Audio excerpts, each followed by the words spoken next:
Hello, in this video I want to show you how to install Microsoft Edge browser on Huawei Nova 11i. To do this, we'll need to open our Google app gallery. Here in the search, enter Microsoft Edge.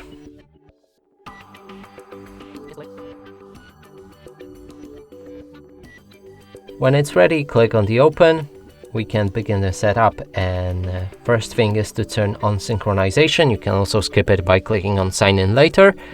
So it should synchronize all devices that are using this browser, so we will get the same search history and bookmarks and basically everything. I'm gonna do it later. Accept or disagree with the data sharing preference and click on confirm. Lastly, set Microsoft Edge as your default browser, and from there it should be ready. You can open any website. As you can see, it works fine. And that's it for this video. Hope you like it. Please consider subscribing to our channel, leave a like and a comment below.